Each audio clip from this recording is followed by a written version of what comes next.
toutes et à tous, j'espère que vous allez bien comme d'habitude. Oui, pour une fois je suis tout seul, j'ai pas d'invité aujourd'hui.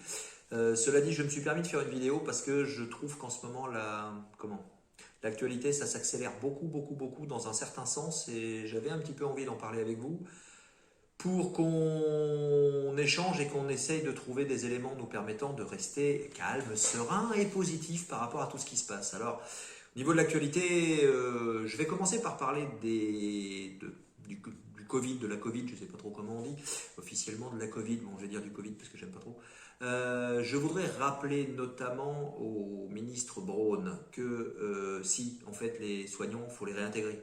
Ils sont 15 000 et il faut les réintégrer. C'est pas juste une demande en fait, ça va devenir une exigence. Ça devient une exigence parce que d'une part, il n'y a rien qui justifie leur suspension. Et d'autre part, nous allons être le dernier pays avec la Grèce à le faire. C'est purement scandaleux. Alors qu'on a un hôpital qui est en train de glisser lentement vers une fonction, comment dirais-je, presque du tiers-monde, quoi. Donc j'exagère un peu forcément en disant ça, mais ça devient vraiment du grand n'importe quoi. On sait désormais qu'aucune vaccination, aucune injection ne protège de la transmission, ça a été démontré. Et malgré tout, on nous continue en tout cas d'insister sur le fait que il faut que les patients soient injectés pour éviter de transmettre. Alors j'alerte notamment les Charentais que nous sommes parce que notre député de la première circonscription, M. Thomas Mesnier, dont on connaît évidemment les intérêts particuliers qu'il peut avoir avec l'ARS, c'est quand même fendu d'un tweet qu'on m'a envoyé et je vais vous le lire parce que je vous promets c'est juste hallucinant. Alors c'est lui qui a tweeté ça. En proposant de réintégrer les soignants non vaccinés contre le Covid, LFI, donc la France Insoumise, soumet une proposition de loi qui est contre l'avis scientifique actuel. Alors il faudrait savoir de quel avis scientifique il s'agit. Parce que nous avons d'autres avis scientifiques qui disent l'inverse. Donc après, ça dépend lesquels on considère les plus importants. Donc cet avis scientifique actuel apporte une non-solution à un problème réel. On ne résout pas une pénurie de soignants en exposant davantage les patients. Donc il est sorti de la science, cet homme. Il est sorti de la science. Ça fait un moment que je le dis. Je l'avais dit à la presse déjà, mais je vais le dire ici publiquement. Parce qu'on m'a dit, il est quand même médecin, il est quand même urgentiste. Et j'ai répondu, oui, manifestement, il préfère le velours rouge des sièges du Palais Bourbon au sky froid des salles d'urgence. Et moi, sur ce genre de soignants-là, j'ai un respect très mesuré. Voyez-vous, très mesuré. Alors il s'est passé pas mal de choses, je ne sais pas si vous avez regardé, mais si vous en avez entendu parler, il paraît qu'il y a une nouvelle vague. Il y a un nouveau Covid qui arrive encore une fois, ça doit être le B11 ou je sais pas quoi, c'est un nom de bombardier ce truc, je sais pas, bon bref. Et puis ils en parlent mais ça marche pas, en fait la doxa marche plus, quand on lit même les commentaires, mais même sur les médias les plus mainstream, on voit bien que ça n'a plus aucune prise. J'aurais profité d'ailleurs de cette petite vidéo pour remercier Annie Dupéré pour son courage. Je ne sais pas si vous avez entendu son intervention à la télévision où elle demande au ministre qu'est-ce qu'on attend pour réintégrer les soignants. Donc nous, on demande exactement la même chose. Qu'est-ce que vous attendez pour réintégrer les soignants?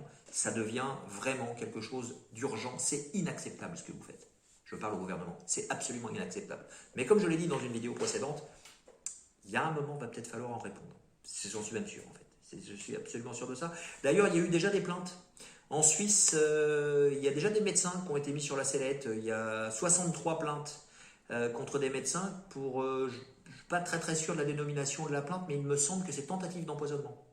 Ah, je pense que, ouais, et ça pourrait arriver en France. Il y a un moment, à force de jouer, on finit par perdre. Il faut faire attention, quand même. Bref,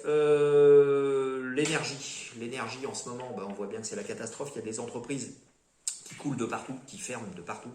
Ça va créer beaucoup de chômage. Ça, manifestement, notre gouvernement s'en fiche totalement, puisque je rappelle qu'on était le 17 novembre cette semaine et que ça faisait les 4 ans des Gilets jaunes, en tout cas que d'un seul coup, une expression populaire spontanée s'est développée dans à peu près toutes les villes de France, avec des gens qui simplement expliquaient au gouvernement on en a marre d'être pris pour des larbins et de ne pas arriver à vivre de notre travail.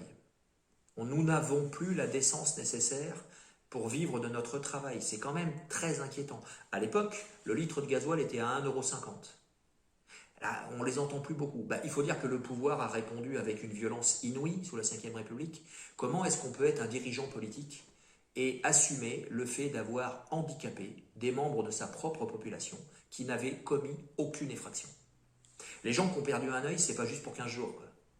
Et comment est-ce qu'on peut encore se pavaner devant les télévisions, continuer de bénéficier des deniers publics alors qu'on a du sang sur les mains? Parce que très clairement, vous avez du sang sur les mains, les gars. Un œil éborgné, c'est un œil qui ne reviendra pas. Une main arrachée, c'est du sang. Donc je suis désolé, vous avez du sang sur les mains. Ah oui, ça fait mal quand on l'entend. Alors évidemment, venant de nous, vous allez dire que nous sommes des extrémistes, des complotistes. Alors en tant que complotiste, on a de plus en plus raison quand même. Je vais vous le démontrer tout à l'heure. Ça fait un petit moment qu'on parle de certaines choses, notamment par exemple, au-delà de l'économie, de ce qui se passe avec la guerre en Ukraine. Hein. On voit bien qu'il y a de plus en plus de mouvements de troupes, de mouvements internationaux contre la Russie. C'est-à-dire qu'on essaierait de déclencher la Troisième Guerre mondiale, on ne s'y prendrait pas autrement. D'ailleurs, la dernière nouveauté, c'est un missile qui est tombé sur une ferme en Pologne, alors en tuant deux pauvres malheureux qui étaient dessous. C'est le problème de la guerre, c'est que ça tue des innocents, ça tue toujours des innocents. En fait, c'est pas moi qui le dis, hein, c'est Paul Valéry. Hein. La guerre, elle est faite par des gens qui se connaissent mais qui ne s'entretuent jamais. Enfin, pour le compte, pardon, de gens qui se connaissent et qui ne s'entretuent jamais, mais elle est faite par des gens qui ne se connaissent pas mais qui s'entretuent. Donc, je ne l'ai pas dans l'ordre, évidemment, la citation. Mais c'est tout à fait l'esprit. Et là, c'est exactement ce qui se passe. Donc, je suis désolé, nous n'avons aucun intérêt à continuer d'alimenter ce conflit, ni par la livraison d'armes, ni pour défendre nos valeurs. Alors, on va en parler de nos valeurs, parce qu'il y avait le G20. Il y avait le G20 cette semaine, et au G20, eh ben, il y avait Klaus Schwab. Bon, même si tu es nul en cinéma, quand tu vois ce gars-là, tu sais que c'est lui le méchant. Tu portes sur lui. L'autre, il est déguisé en guerrier Sith, on se croirait dans Star Wars, c'est Palpatine un peu. Et donc, le gars, il arrive et il vient donner à des dirigeants normalement élus, il vient leur donner des consignes. C'est incroyable ce truc-là. Il vient leur expliquer comment il faut faire. Et grâce à ça, les gars disent, ah ben oui, vous allez commencer à vous priver davantage. On va peut-être mettre en place un pass carbone. Parce qu'il faut sauver la planète. Alors ça, c'est un narratif, c'est l'une des raisons de cette intervention vidéo, c'est je veux vous donner des arguments, parce que vous allez tomber sur des gens qui disent « Ah ben oui, mais il faut bien qu'on fasse des efforts. Hein. » Ouais, il faut faire des efforts, notamment pour virer les macronistes, ouais, ça c'est les mondialistes en général, ça c'est certain. Par contre, en ce qui concerne de sauver la planète, ouais, je suis pas sûr que si nous on mange pas de viande, non, ça changera rien du tout. Puis je veux pas être désagréable, mais la planète elle a 5 milliards d'années. Donc ils s'en foutent de l'humain. Nous on est là depuis avant-hier. Et les mondialistes et l'explosion industrielle, c'est là depuis il y a 2 heures. Quoi. Donc la planète s'en fout. Alors peut-être qu'elle deviendra invivable pour l'espèce humaine, ce ne sera jamais que la xème extinction massive d'espèces sur cette planète, mais la planète en elle-même elle va survivre à ça. Donc ce narratif qui consiste à dire nous devons sauver la planète, déjà c'est une grande prétention. Qu'est-ce que l'humain peut faire face à la planète et aux forces naturelles? C'est très très prétentieux de penser que nous sommes les dépositaires de la sécurité de la planète. C'est du grand n'importe quoi. Et puis alors, comme il paraît qu'on a une empreinte carbone terrible, je voudrais savoir comment on va faire pour lutter contre le carbone quand c'est l'Etna qui tousse, par exemple. Vous voyez, un nuage de l'Etna, hop, une petite quinte de tout de l'Etna, ça représente combien de véhicules diesel? C'est une bonne question ça. Alors est-ce que les scientifiques du GIEC, qui sont tous corrompus à mon avis, est-ce que ces gars-là pourraient expliquer comment on va empêcher l'Etna de tousser? Comment on fait? Là je crois qu'on ne peut pas. J'ai peur qu'on ne puisse pas du tout. Alors, il y a quand même une autre information dont je voulais parler avec vous parce que ça me fait sourire. Je ne sais pas si vous avez vu, mais Darmanin il a lancé un grand meeting pour que les Français ramènent leurs armes. Les armes non déclarées. C'est-à-dire, si vous les ramenez, vous ne serez pas condamnés. Mais on n'a pas d'armes. Ça ne marche pas votre truc. On n'a pas d'armes parce que comme nous sommes dans une démocratie bienveillante, avec un gouvernement qui souhaite notre bien, nous n'avons pas besoin d'armes puisque nous ne sommes pas en danger. Donc on n'a aucune raison d'être armés. À moins que vous craigniez quelque chose. Vous, les gouvernants. Mais je me demande bien ce que vous pouvez craindre puisque tout ce que vous faites c'est pour notre bien. Donc vous faites que des choses pour nous rendre service et nous rendre heureux. On voit bien que l'Union européenne, on nous l'avait vendu comme ça quand même, la prospérité, on est en plein dedans. Et puis la paix, on est en plein dedans. C'est quand même un succès fantastique. Tout ce que font ces mondialistes est un succès fantastique. Il y a un truc qui est en train de se mettre en place en ce moment. Au-delà du pass carbone, je vous rappelle que le pass carbone c'est pour vous. Hein, vous les pauvres, enfin, comme moi, les mêmes pauvres que moi. C'est pour vous, vous êtes nombreux déjà, puis vous coûtez cher. Quoi. Donc non, ça va pas, voilà. On veut vous empêcher de vous déplacer. Mais si vous reprenez un peu l'histoire, vous allez constater que dans toutes les dictatures, la première chose qu'on commence à faire, après la suppression de la liberté d'expression, Hein, les autodafés, on brûle les livres, on interdit aux gens de s'exprimer, etc.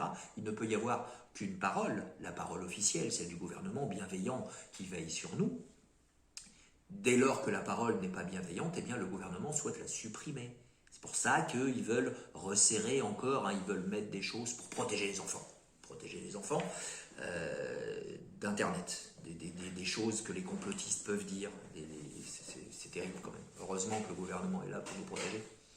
Et enfin, pardon, j'ai mangé mon idée. Bon, c'est pas très grave. En fait, il semblerait que une fois que les membres du G20 vont avoir adopté le pass carbone, parce que c'est très clairement dans les tuyaux, ils ont aussi prévu d'adopter un pass vaccinal. Là, c'est ça. C'est en Indonésie, là, ils ont dit, ouais, si vous allez vouloir voyager, il va vous falloir un pass vaccinal pour qu'on puisse savoir, hein, si vous venez d'Europe, par exemple, si vous allez à Bali, hein, en vacances, alors vous aurez cramé votre empreinte carbone pour la moitié, hein, déjà. Ils vous l'ont dit, hein, à la télévision. Donc, va falloir que vous soyez de plus en plus chez vous, comme les serfs au Moyen-Âge. Alors, juste une dernière chose, et je vais conclure là-dessus. En fait, une démocratie, une vraie, ça met au pouvoir des gens qui sont choisis par le peuple pour le bien commun. Ces gens peuvent être changés, mais c'est toujours le peuple à la fin qui décide. La question que je voudrais poser à ces gouvernants, c'est si jamais nous décidons de ne pas suivre vos directives, jusqu'où irez-vous? Est-ce que vous allez jusqu'à utiliser la force publique contre nous? Vous l'avez déjà fait avec les Gilets jaunes, alors de façon non létale. Mais bon, comme c'était il y a 4 ans, peut-être jaune, ils sont devenus orange, rouge peut-être, on ne sait pas. Est-ce que vous seriez capable d'utiliser la force publique jusqu'à ce point-là? C'est une bonne question, ça. Est-ce qu'on serait encore en démocratie? Je pense que non. Je pense qu'on l'est de moins en moins. Et par conséquent, eh bien, chers amis, on va attendre de voir comment ça évolue avec le pass carbone, etc. À mon avis, assez vite. Il est fort probable qu'on se retrouve très bientôt dans la rue. Alors, on peut considérer que les manifestations ne servent à rien. On peut considérer qu'elles n'ont pas d'incidence directe, mais ce n'est pas si certain que ça. Et puis la dernière information que je vais vous donner, alors elle m'a été délivrée aujourd'hui, je n'ai pas pu en vérifier la source, donc je vais en parler au conditionnel. Il semblerait que le gouvernement brésilien nouvellement élu, c'est-à-dire celui de Lula, ait demandé aux banques de saisir les comptes et les actifs des manifestants qui sont dans la rue. Parce que les Brésiliens pensent qu'il y a eu de la triche. Chaque fois qu'on utilise des machines de vote, c'est à peu près certain qu'il y ait de la triche. Je ne vois pas pourquoi il n'y en aurait pas.